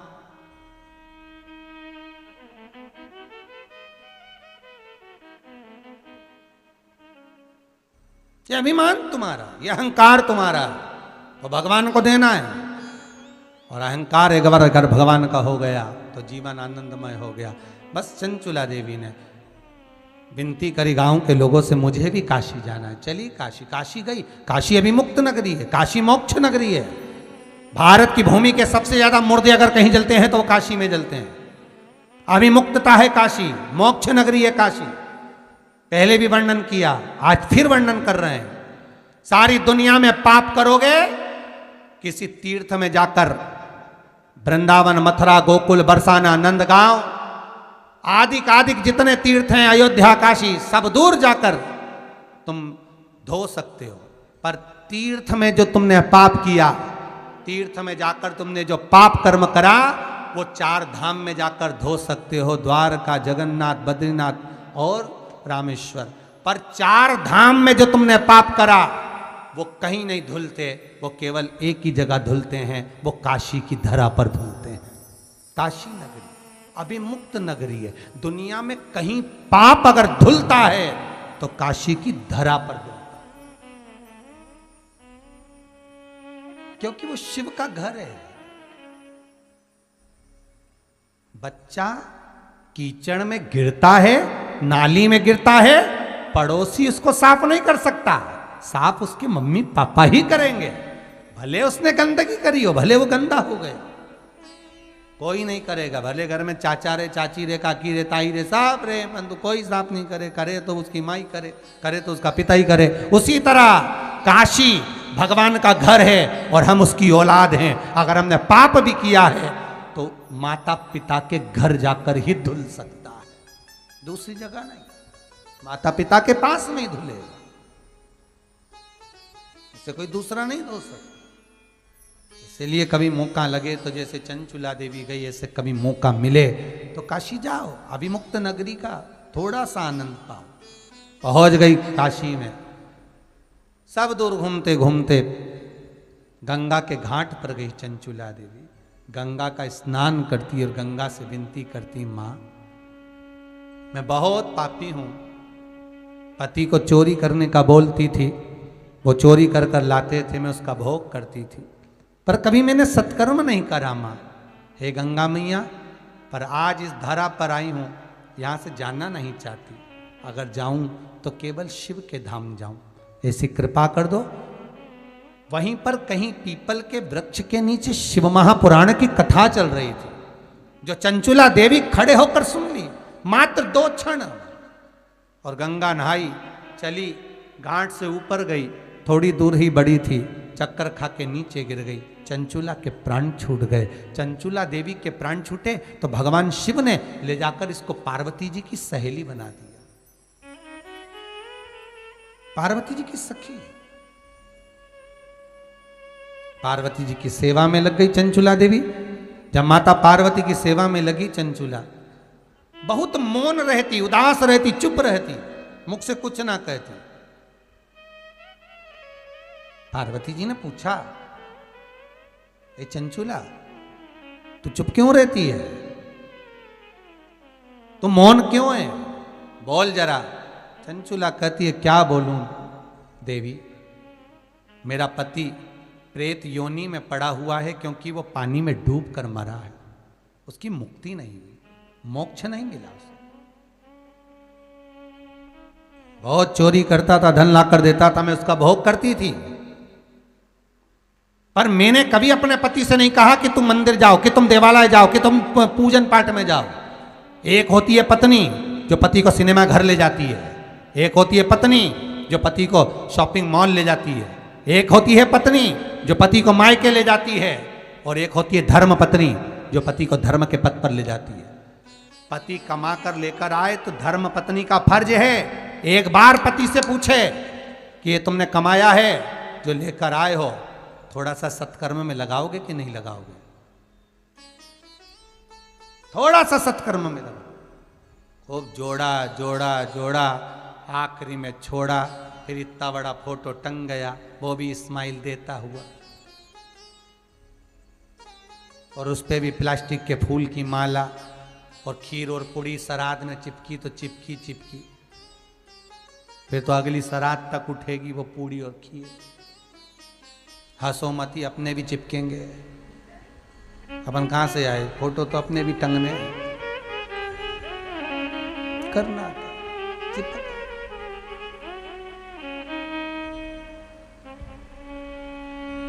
और मेरा निवेदन है, जमाने में अगर मृत्यु लोक में जन्म लिया है, पृथ्वी पर आए हो, कितना भी दुख हो उसमें मुस्कुराइए, दुख में भी मुस्कुराए, क्योंकि बाद में तो फोटो में मुस्कुरा, उससे अच्छा पहले मुस्कुरा लो ना। जाता क्या है, मुस्कुरा, प्रसन्न रहो। क्या किसको रोइए, चादर तान के सोइए, आग लगे बस्ती में, अपन रहो मस्ती में। कहा रोना, उसने ऐसा बोल दिया, उसने ऐसा कर दिया, ऐसा हो गया, क्या रोए? देखा जाएगा। छोड़ दो भोलेनाथ, छोड़ दो शिव शंकर, फिर सोचना नहीं। महाराज चंचुला चुप बैठी तो पूछ लिया माता ने, क्या बात है, क्यों चुप हो? पति को मुक्ति नहीं है तो एक काम करो, अगर तुम्हारे पति को मोक्ष नहीं मिला है तो एक बार शंकर की कथा करवा लो, शिव महापुराण को श्रवण कर लो। कौन बाचेगा? देवऋषि नारद के पास जाओ। चंचुला देवी ने देवऋषि नारद से कहा, नारद जी मुझे शिव पुराण कराना है। नारद जी बोले, पुराण तो कर दूं, मना नहीं है, पर दिक्कत इतनी सी है कि मुझे श्राप लगा है, एक जगह बैठ सकता नहीं। ऐसा श्राप किसी किसी को लगा रहता है जो एक जगह बैठ ही नहीं पाता,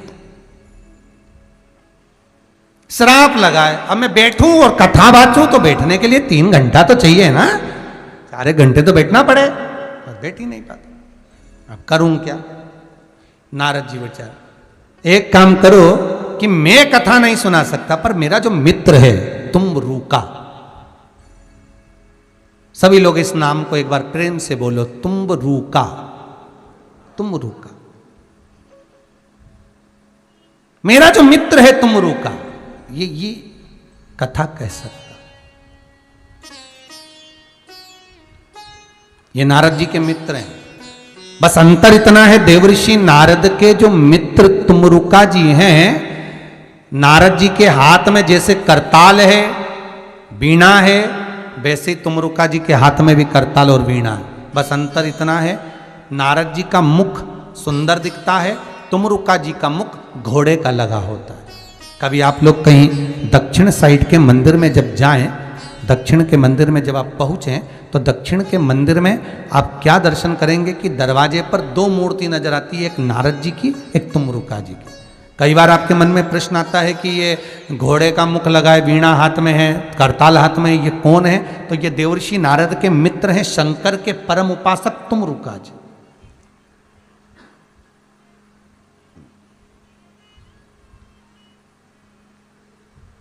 लॉकडाउन में एक तुम्बरूका शिव महापुराण की कथा भी बाची थी।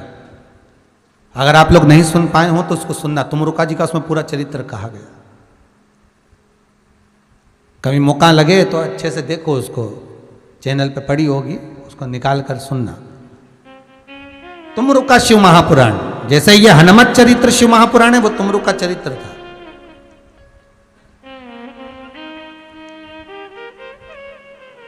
तुमरुका जी महाराज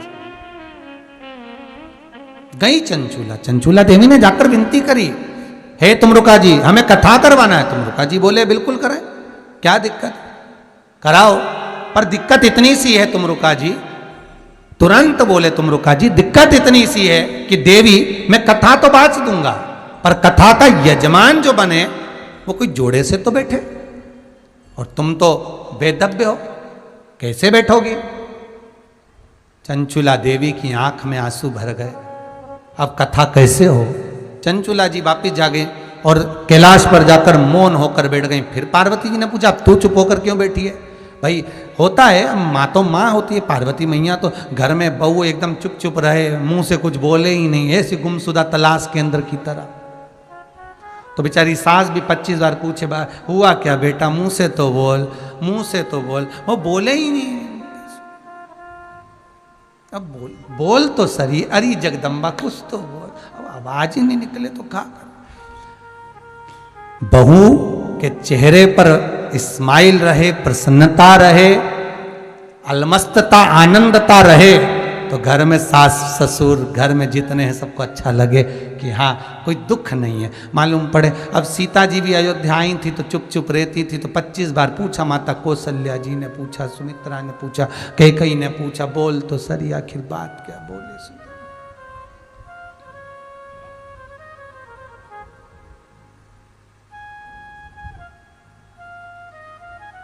उसी में का हाल हो जाए, कई कई बहुवन बेचारी बोले ही नहीं, तो उससे सास ने पूछा बोलो तो कुछ तो बोलो, तो बहू बोले अब हम बोलते हैं क्योंकि हमसे कोई बोला ही नहीं कि बोलो, तो अब बोल सकते हैं, तो बोल।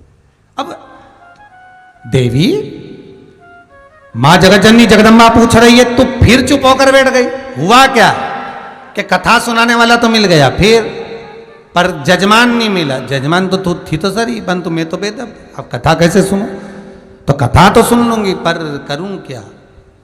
तुमरुका जी बोले तेरा अखंड सौभाग्य मैं कर सकता हूं शिव महापुराण से, तू चिंता ना कर, पर कोई जोड़े से कथा सुन ले। अब जोड़ा कहां से लाऊं। तो पार्वती जी बोले उसमें दुख की बात क्या है, तो चिंता मत कर, शंकर जी की आराधना कर। और तुमरुका जी के कहने पर चंचूला देवी शिव की आराधना में लगी और शंकर भगवान प्रकट होकर बोले बोल क्या बात है चंचूला।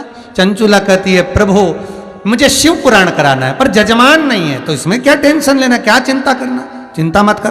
पार्वती को बुला, पार्वती को बुलाया, पार्वती जा तू तैयार हो, मैं भी तैयार होता हूं। शंकर और पार्वती श्रृंगार करने के लिए गए, श्रृंगार कर, और दोनों जब श्रृंगार कर कर आए 16 दिन शिव और पार्वती को सजने में लग गए। दूल्हा दुल्हन जैसा श्रृंगार कर कर शंकर पार्वती जैसे ही सामने आए, वैसे ही देवऋषि नारद देखकर बोले वाह प्रभु वाह, क्या स्वरूप है आपका, धन्य है भगवान, इस स्वरूप को तो आप मृत्यु लोक में रखिए। शंकर और पार्वती ने कहा ए देवऋषि नारद, शिव महापुराण के हम जजमान बने, सुंदर रूप धारण कर कर हम कथा के यजमान बनकर जाते हैं। आज ये हमारा स्वरूप ईश्वर जी और गोरा जी के रूप में, गणा और गौर के रूप में पृथ्वी पर पूजाएगा, इसलिए गणगौर पृथ्वी पर 16 दिन की होती, 16 दिन। शंकर और पार्वती, बच्चे पूछते मम्मी ये कौन है, तो कही ईश्वर जी, ये कौन है गोरा जी, ये कौन है गणा और ये गौर, तो गणगौर रहे। शंकर जी ने इतना सुंदर रूप कब लिया, जब शिव महापुराण के यजमान बने, कथा सुनने के लिए जब चले तब। तुमरुका जी से कहा कहो कथा। ये तुमरुका कोई साधारण नाम नहीं। फिर निवेदन करूंगा, जिस नारी का गर्भ ना ठेरता हो, 12-12 साल हो गए हो, 18 साल हो गए हो, 15 साल हो गए, 10 साल हो गए, अगर संतान नहीं है, बच्चे नहीं है, तो निवेदन करूंगा सफेद आंकड़े की जड़, सफेद आंकड़े की जड़ लेकर आपका एमसी परेड का जब 7वां दिन हो जाए, रजस्वला धर्म का जब 7वां दिन हो जाए, तो सफेद आंकड़े की जड़ को शंकर के शिवलिंग के ऊपर से 21 बार तुमरुका जी का नाम लेकर घुमाइए और उस सफेद आंकड़े की जड़ को लाल धागे में कमर पर बांध लो 7वें दिन ही महाराज 3 महीने के अंदर नारी का गर्भ ठेर जाता है, संतान होता है। तुमरुका जी का नाम सहज नहीं है, बहुत ज्यादा बीमारी है। हम तो यहां तक कहते हैं अगर बहुत ज्यादा बीमारी है, कोरोना जैसी महामारी में भी अगर कोई वेंटिलेटर पर भी पड़ा हुआ है, बहुत रोगी है, एक हाथ में दूध लो, एक हाथ में जल लो, 5 बेलपत्र दोनों में डाल लो और उस व्यक्ति का नाम लेकर, भले उसको ऑक्सीजन लग रही है, उसका नाम लेकर, गोत्र बोलकर, तुमरुका जी का नाम लेकर श्री शिवाय नमस्तुभ्यम बोलकर शंकर पर चढ़ा दीजिए। सुबह दोपहर शाम प्रदोष काल में 3 बार दिन भर में चढ़ाओ, 3 दिन के अंदर उसको अंतर आना चालू हो जाएगा। 3 दिन महामारी में भी, बीमारी में भी उसको रोग मुक्ति प्राप्त हो, रोग से छुटकारा होता। तुमरुका जी का नाम, शिव का स्मरण, भगवत भजन का एक लक्षित तत्व है। महाराज तुमरुका जी का नाम कोई सहज नहीं, शंकर के सबसे बड़े उपासक अगर कोई गिने जाते हैं तो श्री तुमरुका जी गिने जाते हैं, शिव के लिए हाजिर।